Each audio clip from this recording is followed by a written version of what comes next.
Pozdravljeni! Poletje se že približuje, tukaj pa je 23. oddaja Aktualno na GFML. Pomlad je čas, ko dijaki svoje znanje in sposobnost dokazujejo na različnih tekmovanjih. Letos smo bili več kot uspešni. Da se naša gimnazija lahko pohvali z veliko uspehi, dokazujejo tudi številna priznanja, ki so jih naši dijaki dosegli na regijskem srečanju mladih raziskovalcev v Radencih.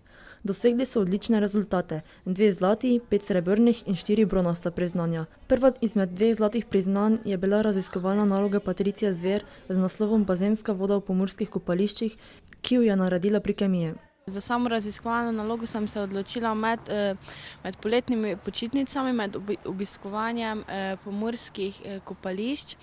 Ko sem začela opazovati ljudi, kakšno je njihovo obnašanje na teh kopališčih, potem sem začela razmišljati o sami kakovosti ter čistoči bazenske vode in sem se odločila, da bom naredila razne ankete ter vzorce teh vod in vse skupaj analizirala ter nekako probala ozavestiti ljudi o njihovem početju, da se bodo začeli malo zavedati, kaj vse počnejo narobe na kopališčih in kakšno škodo prinašajo sami sebi z tako neprimernim obnašanjem. Za potrebe raziskovalne naloge je Patricija naredila tudi anketo, katere rezultati so presenetili vse. Med drugim je ugotovila, da ljudje ne uporabljajo bazenov za razkuževanje nog, da kar 1/5 anketirancev občasno urinira v bazen, da redno ne uporabljajo tušev pred in po kopanju. Glede na svoje ugotovitve se je odločila, da bo pomagala ljudi ozavestiti, kako lahko sami poskrbijo za boljšo higieno na kopališčih in kaj lahko s tem storijo zase. Med drugim opozarja, da naj se ljudje pred in po kopanju tuširajo, naj uporabljajo stranišča in predvsem naj upoštevajo kopališki red in oznake na kopališčih. Povezala sem se že z Zavodom za zdravstveno varstvo Murska Sobota, kjer smo skupaj izdali publikacijo in upam, da bom s tem kaj pripomogla pri svoji raziskovalni nalogi sedaj na državnem tekmovanju. Drugo zlato priznanje pa je prejela Katja Pucko z naslovom Vpliv medijev na otroke in mladostnike. Ja, nalogo sem morala narediti že za maturo in ker je bila pravočasno narejena, je profesorica predlagala, da jo pošljemo še na tekmovanje raziskovalnih nalog. Zlato priznanje je dobila predvsem zaradi svoje metode raziskovanja, ki ni bilo le anketiranje, temveč tudi opazovanje, predvsem svojih sošolcev. Ja, najbolj zanimivi podatki, ki sem jih dobila, so, da samo 3 od 162 anketirancev nimajo profila na socialnem omrežju in da otroci in mladostniki na spletu preživijo več kot 3 ure in sicer takšnih je bilo 40%. Mladim raziskovalcem želimo veliko uspeha tudi na državnem tekmovanju. Z nami je Martina Smodiš, dijakinja 2. letnika, ki je osvojila zlato priznanje na Cankarjevem tekmovanju. Martina, si imela kakšne posebne priprave za to tekmovanje? Za šolsko raven ne, tu se pripravlja samostojno, potem za regijsko raven in pa potem, ko smo šli na državno, se pa pripravlja z mentorjem, torej za profesorico Fijavš. In kakšni so bili tvoji občutki, ko si izvedla, da si postala državna prvakinja? Ja, občutki so bili nepopisni, tega sem si želela že dolgo let, ker tekmujem od 8. razreda naprej. Torej, ko mi je to končno uspelo, je bilo to res en super dosežek in osebno zadovoljstvo. Kaj pa, ko si ugotovila, da si imela vse možne točke? Tudi to je bil nekakšen šok, ker se to ne dogaja tako pogosto in to res potrdi, da se ves ta trud, ki je bil vložen v vse priprave, splača. Pa si od nekdaj imela takšno določeno ljubezen do slovenščine in tekmovanja? Ja, to so mi nekako vcepili že v osnovni šoli, kjer sem tudi imela dobre učitelje in potem se je ta ljubezen prenašala še naprej v srednjo šolo in upam, da tudi do študija. Kaj pa poleg svoje ljubezni in zadovoljstva, ko si postala državna prvakinja, je ta dosežek prinesel še kaj drugega? Ja, pred nedavnim sem bila predlagana za Pomurko meseca in upam, da se mi bo uspelo približati temu naslovu. Torej, dragi gledalci in gledalke, vabimo vas, da glasujete za Martino Smodiš. Pretekli mesec smo se udeležili modela Evropskega parlamenta. Tokrat je potekal v Londonu. Vsako leto 2-krat poteka MEP, model Evropskega parlamenta, ki se ga udeležijo dijaki članic Evropske unije. Tako so se trije dijaki naše gimnazije, Tadej Lukovnjak, Vanja Zamuda in Katarina Mir, ter dva dijaka jeseniške gimnazije ter profesorica Mojca Rižnar Nedeljko odpravili v London. V času svojega bivanja pa so delegati prebivali na koledžu Wymondham. Otvoritvena slovesnost je potekala v House of Commons v Westminsteru, kjer so se z minuto molka poklonili nekdanji preminuli ministerski predsednici Margaret Thatcher. Vendar pa delegati niso bili v Londonu zgolj zato, da bi se zabavali, temveč so razpravljali o aktualnih temah, o katerih razpravljajo tudi v parlamentu v Bruslju. Vsak delegat je izbral svoj komite, v katerem so debatirali na različne teme, ter o tem, kako bi določene probleme lahko rešili. Jaz sem bila v komiteju Civil Liberties, Justice and Home Affairs, prva skupina.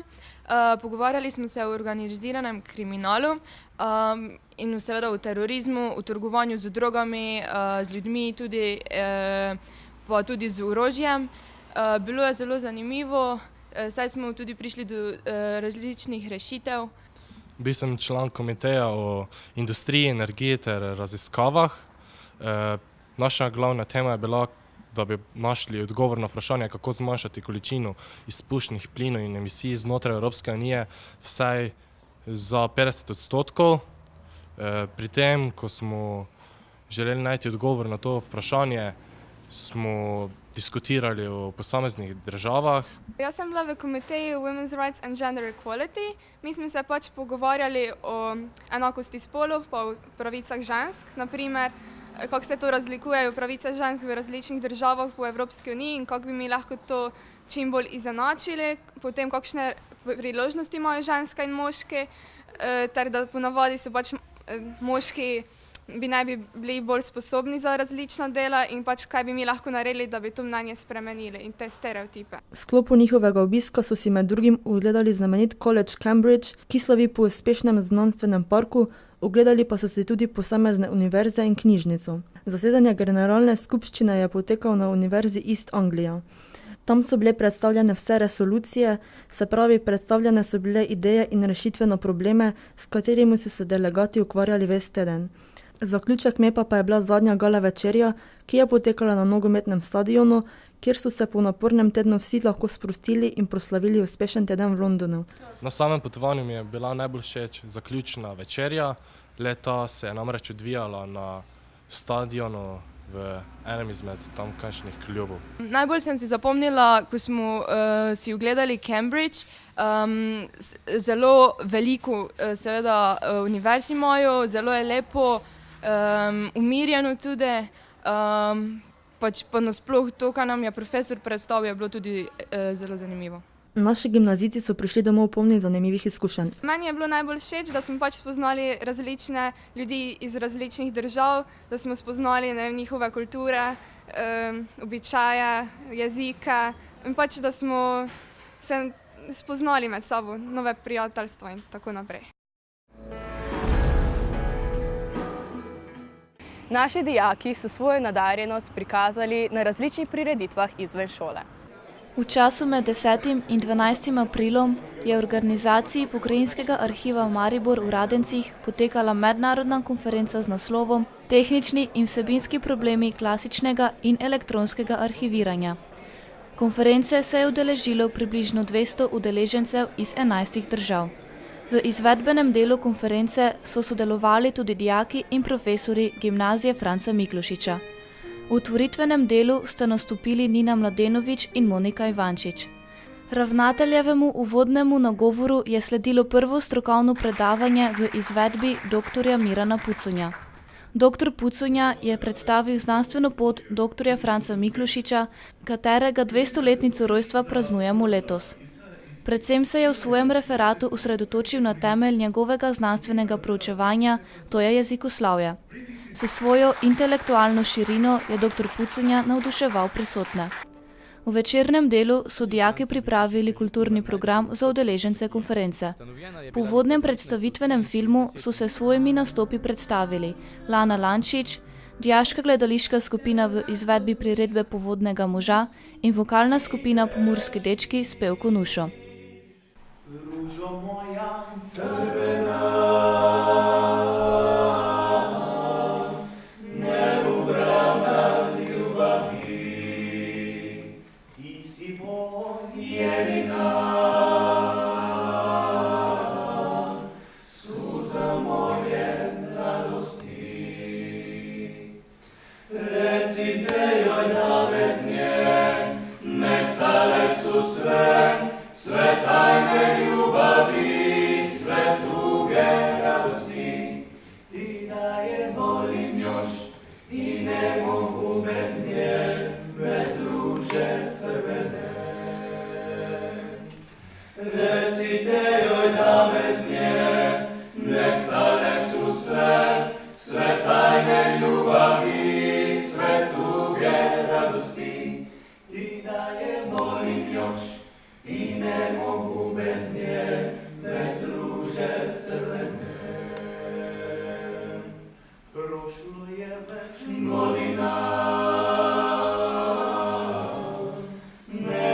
Organizatorji konference so v četrtek organizirali strokovno ekskurzijo v Ljutomer.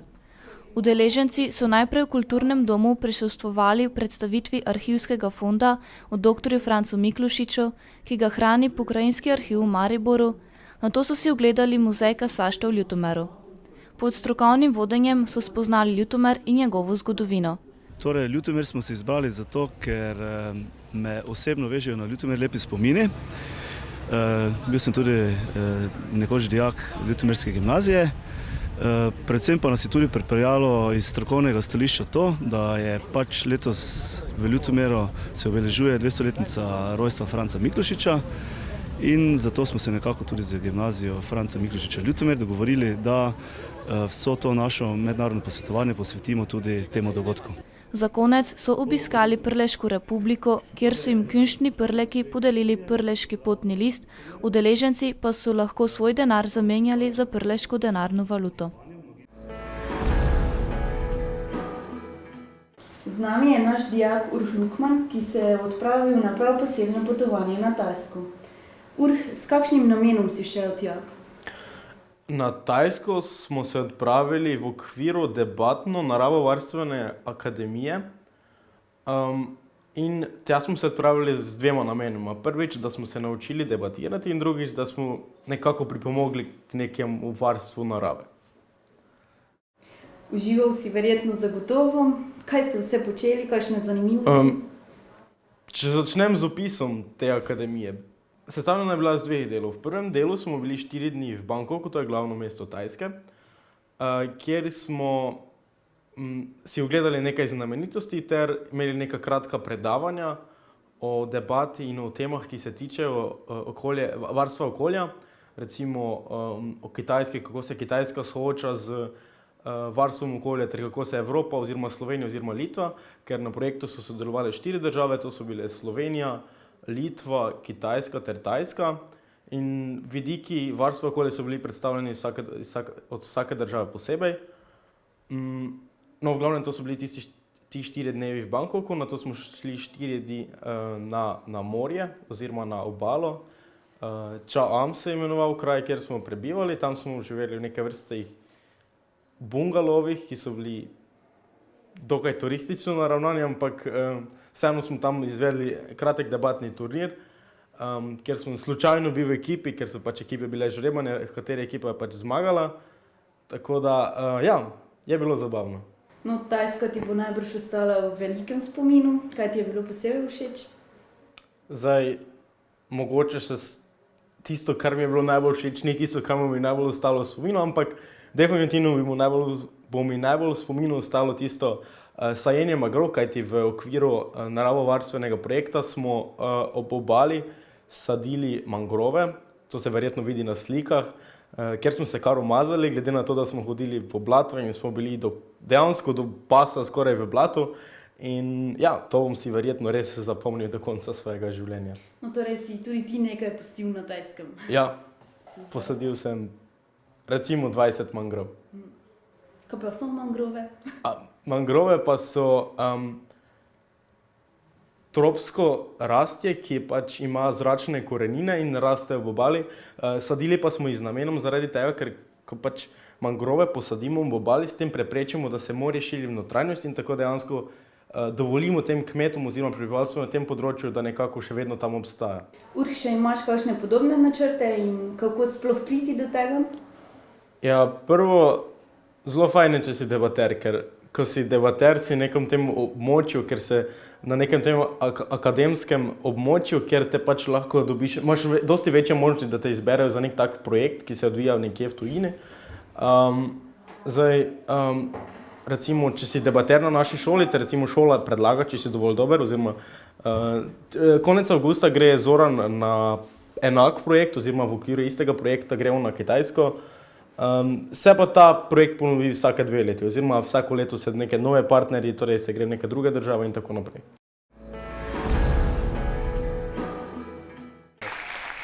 Ponedeljek 22. aprila smo se odpeljali v Dravograd na srečanje orhovih skupin iz celotne Slovenije. Med potjo smo bili že vsi neučakani, kako bo to potekalo in kaj bomo doživeli. Seveda nam pot ni bila predolga, čas smo si krajšali s prepevanjem različnih pesmi, največ pa naše rožice.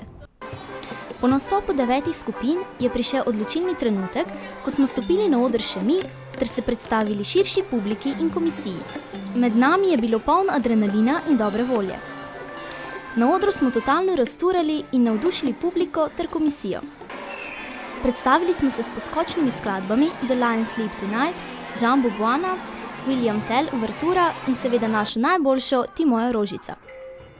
Naši profesorici Mojci Vizjak Horvat smo v zahvalo poklonili šopek rož. Na koncu nas je publika nagradila z bučnim aplavzom ter nam tako dala vedeti, da so neizmerno uživali.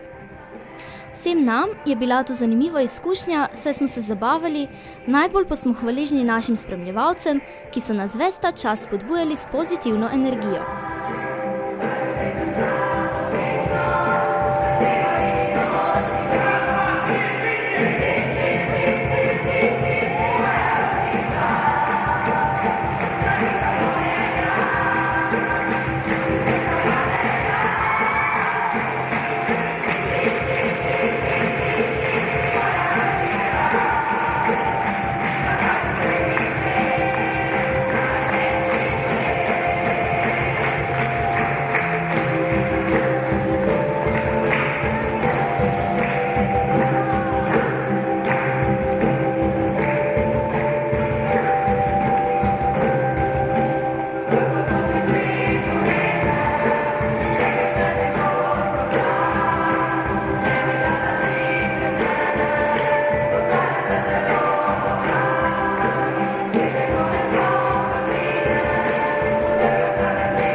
Dijaki 3. letnikov predšolske vzgoje smo imeli v začetku aprila predavanje na temo znakovno sporazumevanja malčkov.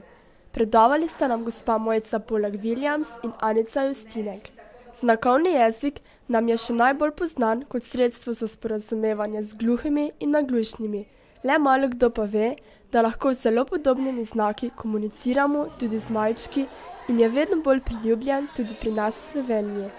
S pomočjo ljudke po imenu Miha sta nam predavateljici predstavili nekaj osnovnih kreten.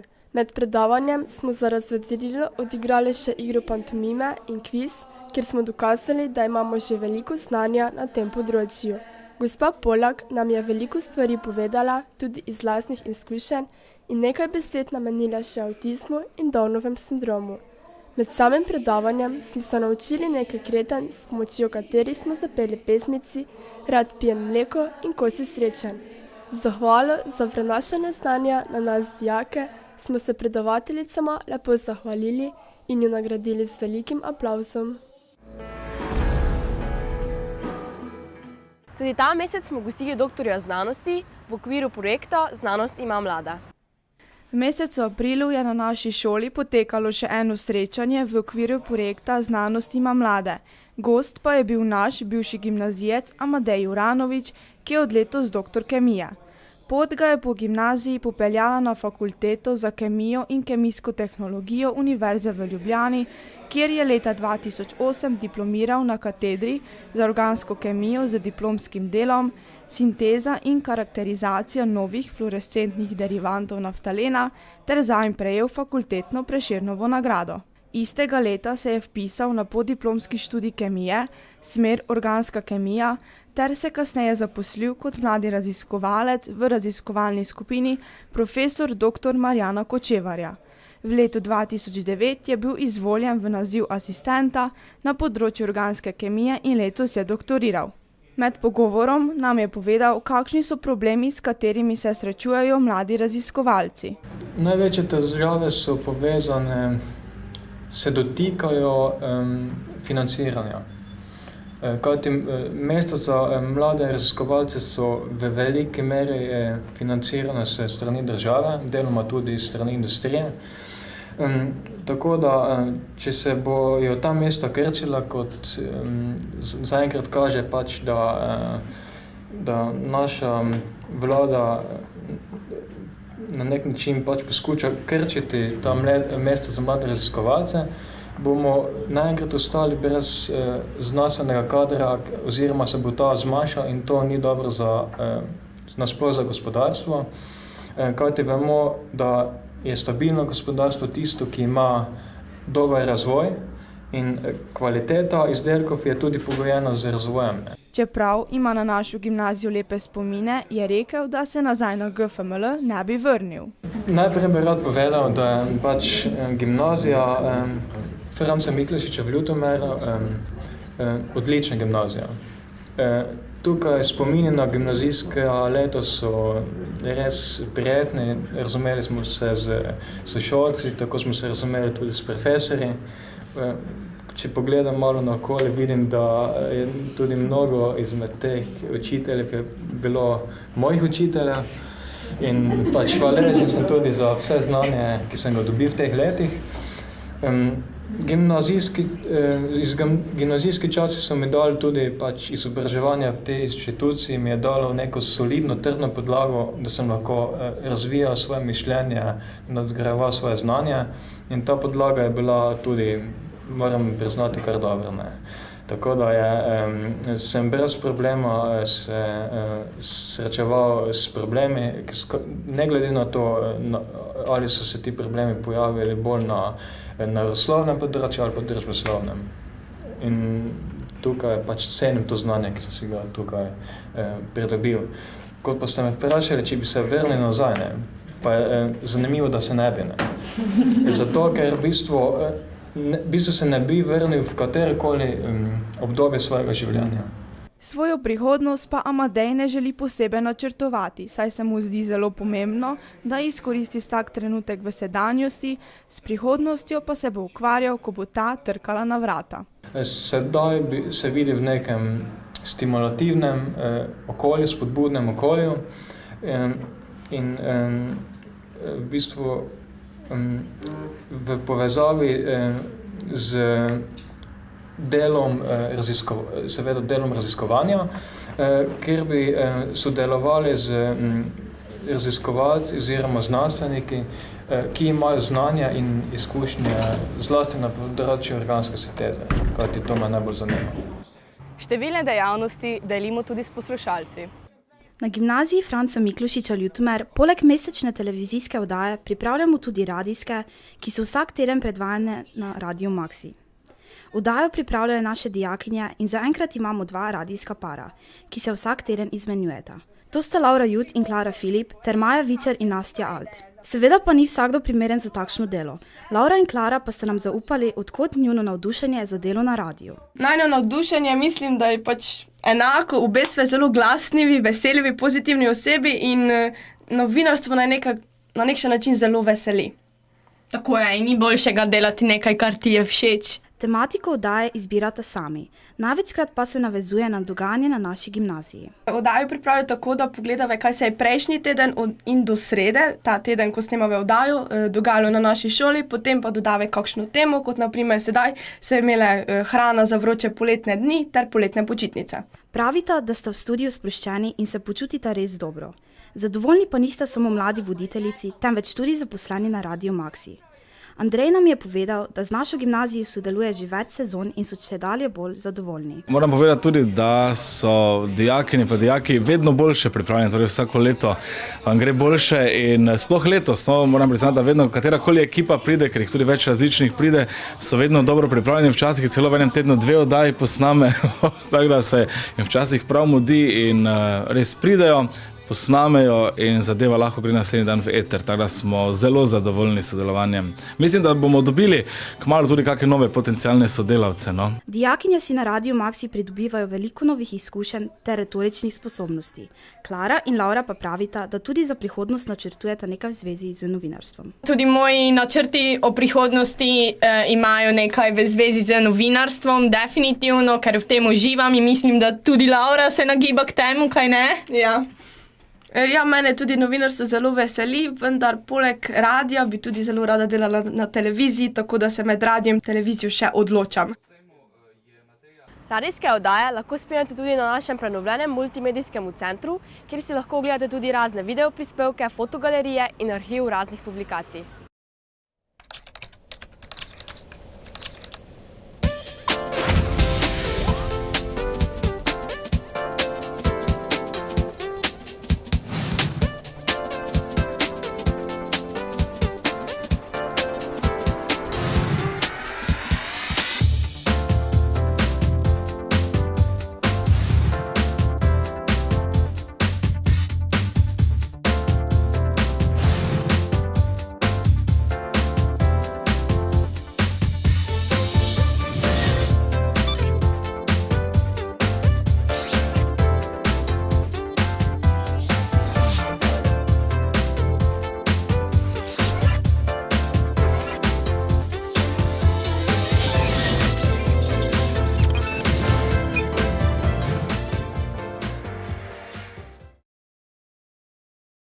To je bilo vse. V našo družbo pa vas vabimo zopet naslednji mesec. Nasvidenje!